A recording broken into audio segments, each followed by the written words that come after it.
Good evening, depending on where you are in the world. This is Monday, the 15th of July, and we are here in the first ever Wi-Fi on the fly, not quite making it to an episode recording. And as these things sometimes I want to do, we have landed on the subject of DNA, genetics, genealogy. Is it important? If so, why? And we are going to start with Brett. Oh, right then. DNA. You just Why made a is it really important? interesting point about your line, your genetic line. Yes, I'm the end and my cousin. Me and my cousin are the last Corcorans. So our line technically like ends there. We can have my sisters, right, continue, but they're not Corcorans. That's gonna change things. But as far as knowing your DNA and knowing what's um, genetically in the family, in this day and age, we can prevent so much, right? So we can know that we have something going on. We can do something preventative for it and, just have a lookout for whatever it may be. So I think that's pretty important. That works really good with today's medicine. Now, were you here when Erika made her point about loneliness? Had you come in at that point? Okay, so spooky coincidence. For those of you who are not aware, Brett and Erika cohabit. They are not over the broom, living out of wedlock, however you want to describe that, without labeling it. Erika, what did you say a few minutes ago? So what I said was talking about following, your ancestry and getting to really know who you come from, right? Like your roots becomes really weird and sort of lonely when you find yourself in a position where you have no parents left, both of them are deceased, and a minimal family that you engage with who could possibly give you any data to input so that you can get a family tree. So that's currently where I am. I don't have anybody to ask for any real information that goes back further than my parents, really. I mean, I know my grandparents, but minimally at that as well. They weren't really present a lot. Some of them passed before I was even born. So I come from a long history that I don't know that I'm ever really going to know because I don't have enough information to input to get that. So it's a real lonely kind of feeling to not, and I say this to Brett quite often, that there are moments when I find myself feeling like I don't have any roots, like I don't know where my roots are, and going through periods of loss, like you get uprooted and then trying to land to create your own roots. But it's a really weird kind of untethered kind of just kind of floating around kind of feeling for me personally. And you both made reference to genetics, genetic markers, and the like. Now, really, and I don't know if this was intentional on your part or the other, but you mentioned roots. And again, before we started recording, we were talking about the potential difficulties for you as relatively modern settlers in America of where did migration happen, what records were kept. And yet the book by the same name, Roots, followed in the 70s and 80s all the way back to Africa. Alex, somebody, his name escapes me. I'm sure Haley. Haley? Yeah, Alex Haley and Kunta Kinte. Yes, I am 100% convinced that I have roots from Africa because I am part Puerto Rican, and I know that there are probably roots from there. And I'm also part Sicilian. I'm half Puerto Rican, half Italian, and the half Italian is half Sicilian and half Napolitan, so from Naples. So I am sure somewhere along the way there is definitely a connection to Africa over there. But yeah, I did say before Brett came also that not knowing like a real true history or like being able to go back enough, health issues, right? Like when you get to a certain age and, you know, people question, do you have a history of this? Does your family have history of this? And you're left sitting there like, I have no idea because I have nobody to ask that question. So, yeah. And added to that, I mean, early genealogists, we know that haemophilia didn't exist as a thing until Queen Victoria's era.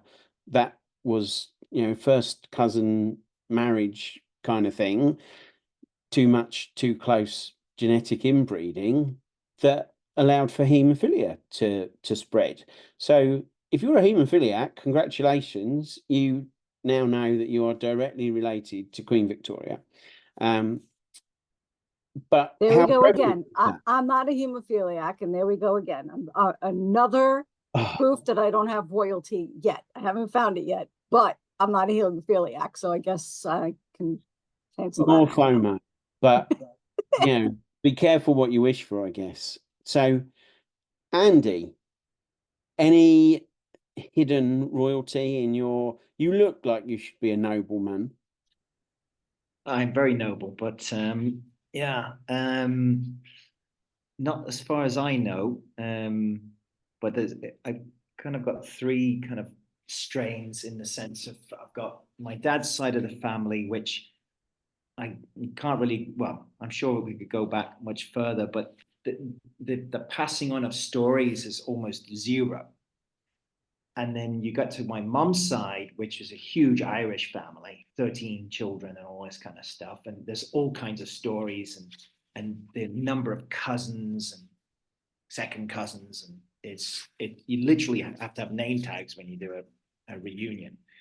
And then there's my wife's family, and she talks about her great grandmother at 104 years of age, and all the stories and all of that, and all of the things that you has passed down, like little sayings like "He who saves always has something," you know.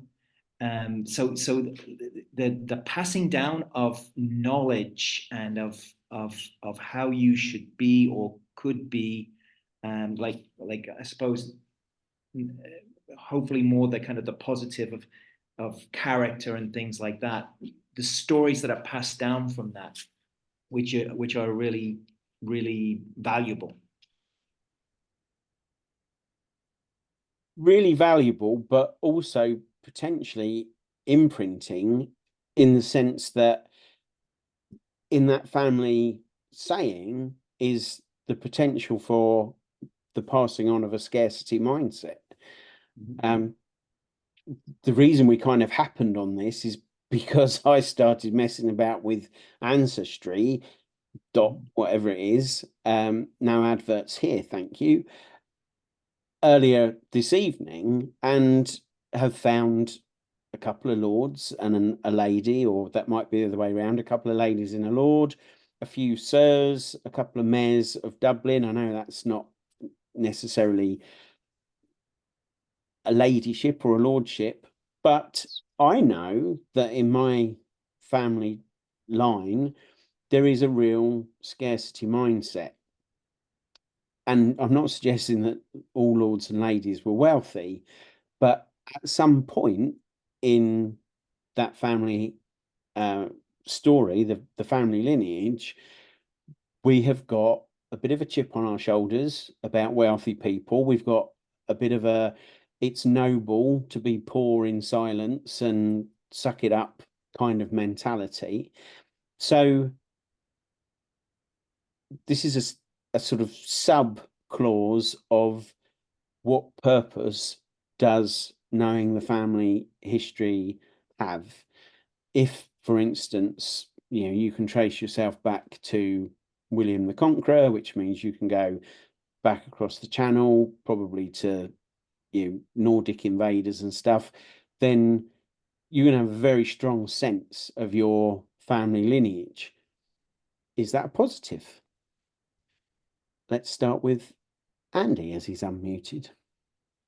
I think it is actually, because, well, I mean, I suppose, yeah, because you kind of know more. You kind of are more aware of who you are, even though it's, in many ways it doesn't really matter today, but in another way it does, because you feel like you've got something that ties you to somewhere. So yeah, I think it can definitely give you something that's maybe more outside of yourself. And I don't know whether it's so inside of yourself, like your core identity, but it gives you something.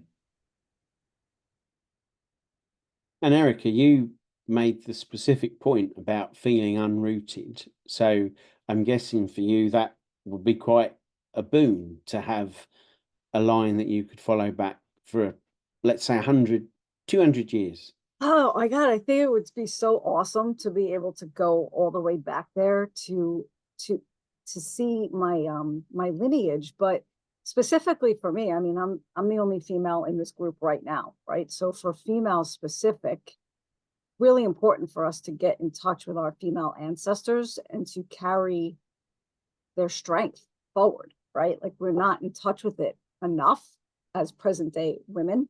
So for me, that would be awesome to see who I came from, what they endured, what they did with it. And as far as the question you asked about, is it a good thing, scarcity mindset or anything like that? For me, it's all about learning your lineage and your history and taking the strengths forward and then leaving the rest, right? Like, my ancestral garbage is not mine. It's not for me to have, but I want to take the strength with me because it's running through my blood. It's running through my veins. So I would really love a glimpse into what kind of females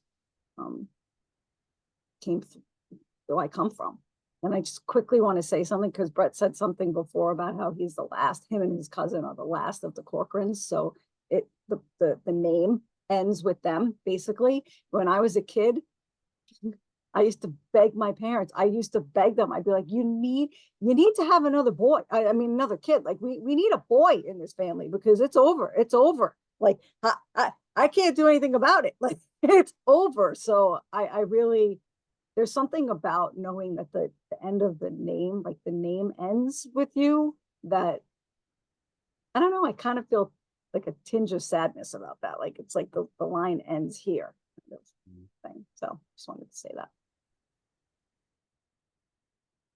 Yeah, I mean, I guess realistically, the traces of the DNA, the actual bloodline continues. It is just the name, and I do put that in air quotes, but I'm also, as I'm putting air quotes on it, thinking of Shakespeare. Is a rose by another name not just as sweet? So who's got blue eyes? Blue eyes, blue eyes. Yes. Green. Anything that's not brown. Hazel. Hazel changes to blue, they change to different colors. They So look mostly green. Mostly green. Mostly green. Well, we three share common ancestry, because the genetic mutation for eyes other than brown comes from around the Black Sea area about 8,000 years ago. So we've definitely got some kind of common ancestry. And my 12 years old son, ever pragmatic, when we came to the end of the various branches, said, well, we're here and we're alive, so somebody back there must be connected to us. So you could always look at it that way, Erika. If you were of a biblical bent, somewhere there's a line that takes you all the way back to Adam and Eve. Somewhere, I suppose. I don't know. You're going to make me take this conversation in a whole other way. I'm like, I'm going to stay right here. I'm going to stay right here because this is where we are. Where do you think I was trying to take you, Erika? You asked me if I was of a biblical bent, and you know very well where I stand. I'm staying right here. I honestly was not trying to take us biblical, but the blue eyes thing is a fact. So there's obviously an interest for people because they've gone back far enough to have worked out that genome. You know, and that in itself, that whole project about mapping the human genome is an incredible feat. I see Brett nodding, so I'm going to come to you with that. I just think it's amazing to be able to track back to who was in your past, because you don't know who that was, like how we came, what we came from, if we were warriors, if we, made major changes in different areas or anything like that. Right. So it's just a big curiosity piece that is that opens up when you look at your ancestry and you go with blood. I mean, for all I know, there's another Corcoran out there, right? Who knows? It could have been anybody that in the Corcoran family that was doing something that wasn't supposed to be going on. And you do the ancestry, and all of a sudden you find out you got, another cousin or another brother or whatever. Who knows? Right? Yeah. Come on, think about that. You never know what Interesting goes true on in history. story. Sorry, go on. You never know what happened in history and within the family and relationships, and right? It's just unpredictable. So interesting true story. My now ex-wife, don't ask which number, that's cruel. When we ended up in Swindon, she got a job at a company here and was hitting my desk, sat next to, on the side of a partition, little cubicle, a lady, and she kept saying names that were kind of in my son's mum's family history, but it was, oh yeah, he was right shady character, and they were actually cousins. You don't ask me how many times removed or whatever, but that black sheep side of the family that had kind of strayed off the path and everybody lost touch with was sat on the other side of a cubicle partition in an office in Swindon, where we happened to end up as a result of our lineages meeting to create my son, our son. But Brett, what do you know anything about your? Obviously, we've got two English types. We've got a Puerto Rican Sicilian. Italian. Bad luck to Italian. that house, mate. What about you? Italian, Irish, and Greek. Okay. Yeah. Spicy. So- It's spicy over here. Spicy. That's what I'm spicy for. Yeah. Crikey. You two can have some humdingers. But we're both Libras, so that hardly ever happens. It's very like, we're cool. Until we're not. And Andy, you said Irish, definitely Irish on your mum's side. Yeah. Not so sure on your father's side. Well, my father was Irish or English, but his parents, one of his father was from Ireland as well. So there's a lot of Irish. Right.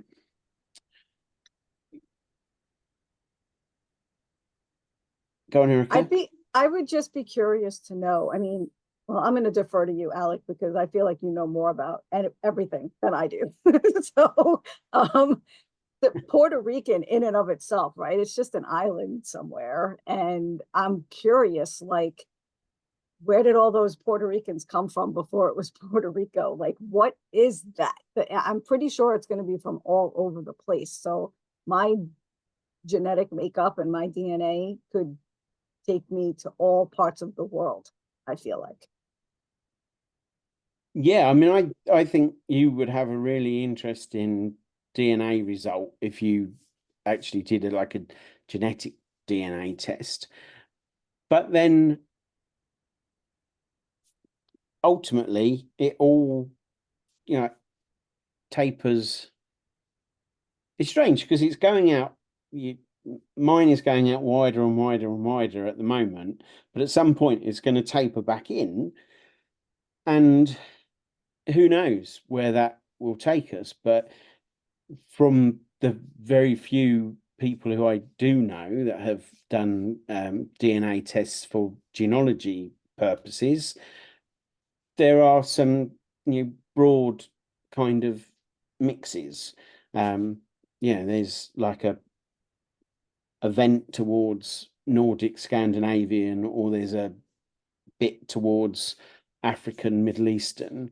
It kind of depends, you know, on colouring and stuff. But there's also the possibility that we don't know what kind of genetic kickback you get. You know, we also know that some people come back or come up much more malleolated in skin tone than anybody would have recognized. I think we had all this fairly recently with Harry and Meghan, didn't we? And one of their children. So, you know, there is no way of really knowing There's outside not. of trusting the science. It's funny because my mother was 100% Puerto Rican, and she was as white and pale as a glass of milk. And if you put her in the sun, she'd fry like a lobster. And I'd say to her all the time, "You're the whitest Puerto Rican I've ever met and seen in my entire life. Like, how can you?" It was the craziest thing. And I had a grandmother on my father's side. My father's mother was very fair skinned, blue eyed, 100% Italian, Northern Italy, right? Crazy. Wow. Yeah. So, excuse me for just a moment while I consult with Google about Puerto Rico. Does it talk back when you consult with it? I'm just curious. I suppose I could program it too. Yeah, I was looking that up actually, and obviously there were some natives that were there first, and then the Spanish came, but then after that, just all kinds of people from everywhere came. Exactly. Now I'm like really curious, because if I found out I had Native American in me, I'd be so excited about that. I'd be really, really excited about that. You can open up your own casino then. I could. I'd have claim. Do you know about that, Alec? That Native Americans have, like, I don't know what the law is, but they can have casinos and stuff. We have those Yes. over here in Connecticut. Like, there's a couple, Mohegan Sun and Foxwoods are two big casinos in Connecticut that are Indian on Indian land, like they're Indian run, Native American, excuse me, run casinos. And we can just hop on a little ferry trip and go over there and have some fun. But we have that here too on the east end of Long Island. Well, all of Long Island really has rich history in Native American. That would be so exciting. I would love that. Now you're going to make me go on ancestry.com and will it to tell me that I have Native American and royalty. That's what I'm looking for. It's like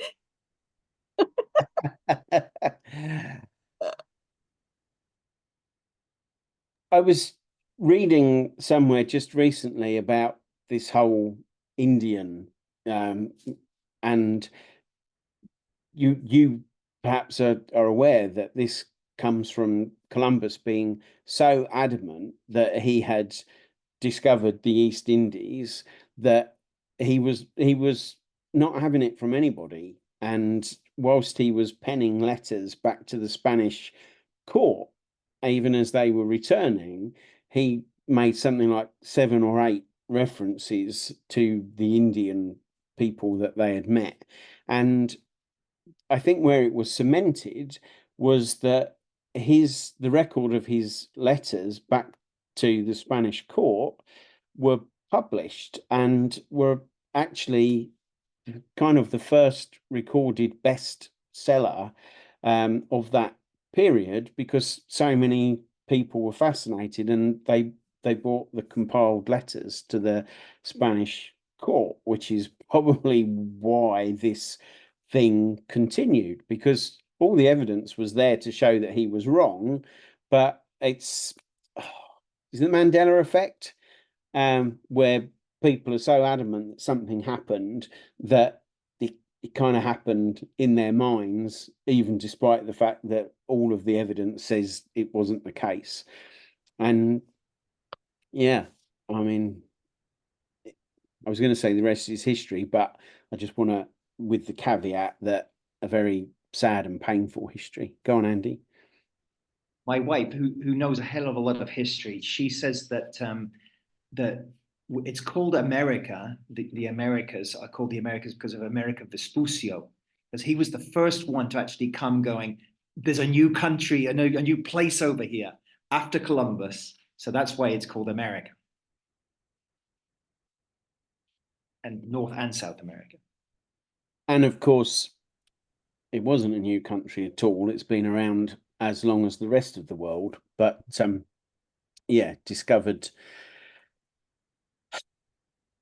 colonized, invaded, depending on where you want to sit on